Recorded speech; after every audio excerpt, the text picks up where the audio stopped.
जिनके दिमाग में ये कीड़ा घुस चुका है कि मोदी देश बेच रहे हैं, उनके लिए चलिए एक संभावित दुनिया में चलते हैं, जहां देश की सरकार का काम कंपनियां और कारखाने चलाना, बिजनेस करना, सर्विसेज देना और प्रोडक्ट बनाना भी है। अब जिस सरकार को जनता ने चुनकर भेजा होगा, उसकी जवाबदेही सरकार द्वारा किए गए बिजनेस के लिए भी होगी। सरकार की पूरी कोशिश होगी कि कैसे सरकारी कारखानों को फायदे में लाया जाए। फायदे के लिए सरकार हर वो पूरी कोशिश करेगी जो निजी कंपनियां प्रॉफिट के लिए करती हैं।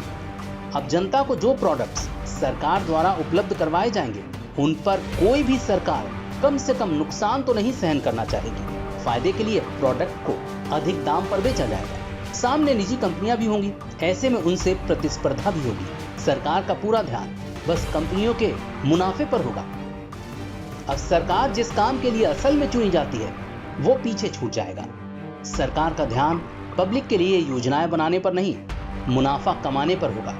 सड़कें, पुल, फ्लाईओवर, हाईवे, एयरपोर्ट, मेट्रो, अस्पताल, school, college, higher education institutes, नगर महानगरों में दैनिक सुविधाएं, ये चीजें सरकार के एजेंडे से पीछे छूट जाएंगी।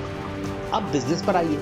ये सुविधाएं नहीं होंगी तो बिजनेस भी अंतरराष्ट्रीय मानकों के हिसाब से नहीं होंगे। यानी सरकार तो मुनाफा कमाएगी, लेकिन देश दुनिया की दौड़ में कहीं पीछे छूट जाएगा। सोचिए, इस महामारी के दौर में अगर सरकार का प्राइम फोकस बिजनेस पर होता तो देश के क्या हालात होते, तमाम सुविधाएं कौन देता। अब अगर ये कहिए कि सरकार को मुनाफे के चक्कर में पड़ने की जरूरत ही क्या है, तब भी हालात वही होंगे। नुकसान में चल रही कंपनियों में अब आपके दिए टैक्स का पैसा लगाना पड़ेगा, फिर विकास कहीं पीछे छूट जाएगा। ऐसे में सरकार को आखिर जरूरत ही क्या है कि वो बिजनेस करे।